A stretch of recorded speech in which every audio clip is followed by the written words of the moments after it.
Alright guys, with the Huntsman Mini, I have noticed that the switches are really nice. The red linears, I have the red linears, they're very beautiful to use. I love using them whenever I'm usually just gaming or editing a video or typing in general. And the response rate is really nice. I love using them, they're really quick. That's why I bought the Huntsman Mini. Probably the fastest keyboard I've had so far. And I really do enjoy the switches. Here is the sound of the switches and how they sound. This is how it sounds like. Just the keyboard, the spacebar.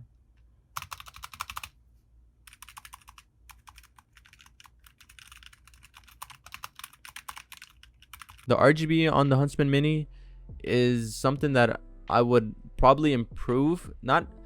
Maybe it's the keycaps, maybe it's not the keycaps, maybe it's just the RGB. You can download the Razer application to mess with the RGB and use the Chroma Studio to your personal use and how you want to use the RGB and all that. But overall, the RGB lighting at night is really decent. While using the second commands at night, it's pretty hard because the keycaps, just because they're at the bottom, you really can't see, and the RGB doesn't really reflect through the bottom. It's mainly through the top.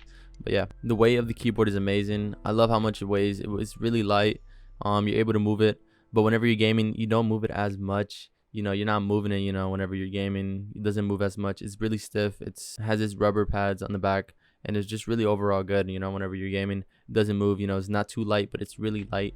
And, it's right. It's the right amount of weight that you need for whenever you're gaming or doing anything. I love how it's 60%, that's why I bought it, to add more room to my mouse pad. Overall, it was a great investment for the space. I created so much space. I can move my mouse freely and just have all the room whenever I'm gaming. I plan on getting a bigger mouse pad, but that is for later on. But overall, the 60% keyboard is amazing. It really is a big advantage if you don't have that much space on your desk. The keycaps feel good when they're gaming, but whenever you're not gaming, they don't feel as good as to like when you're typing or doing anything productive. The keycaps are, they're kind of not on the level of greatness, I would say, but overall, they're pretty good for gaming. I plan on switching them later on whenever I plan on buying some other keycaps that reflect through RGB and all that. But as of right now, I will continue to use the regular keycaps that Razer has given me. But overall, if you use the function keys a lot, I do not recommend this keyboard. Just get an 80% or a 65%. Get an 80%. I believe it'll be better just if you use the function keys a lot.